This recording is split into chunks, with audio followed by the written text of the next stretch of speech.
invite Indonesia to take the floor. Thank you. Thank you very much, Madam President. First of all, we would like to thank USG Nakamitsu for her briefing. My delegation notes that the OPCW Technical Secretariat is continuing its mandated activities related to the Syrian chemical weapons program, despite the travel restriction due to the COVID-19 pandemic. We appreciate the efforts to ensure the continuity of relevant activities in this regard without compromising the safety and health of the OPCW personnel. Madam President, we note the 85th monthly report of the Director General of the OPCW, and we therefore wish to highlight the following points. First, my delegation appreciates the holding of the 23rd round of consultation between the Declaration Assessment Team and the Syrian National Authority in Damascus of last month. Indonesia hopes that more substantive discussion could be held regularly to address all of the outstanding issues regarding Syria's initial declaration. My delegation has been consistent in encouraging the constructive engagement and dialogue between the Syrian Arab Republic and the OPCW. Indeed, the continued consultation and cooperation between both parties cannot be further emphasized.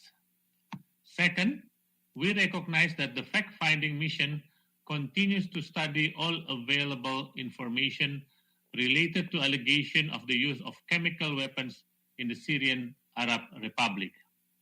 We note the recent report of the OPCW FFM regarding the incident in Sarakib in August 2016 and in Aleppo in November 2018. Both reports stated that the result of the analysis of all available data did not allow the FFM to establish whether or not chemicals were used as a weapons in the incidents.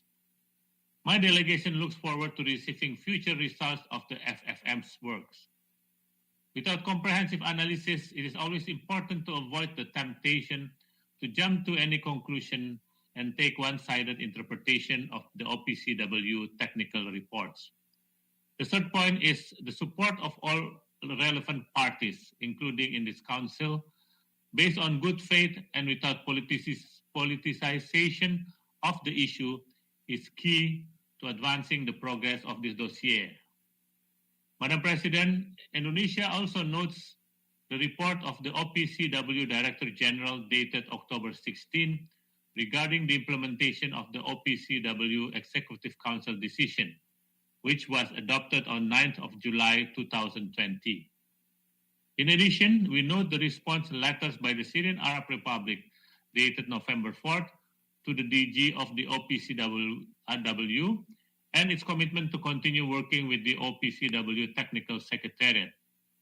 Again, enhancing communication and coordination between the OPCW and the Syrian Authority is of the utmost importance.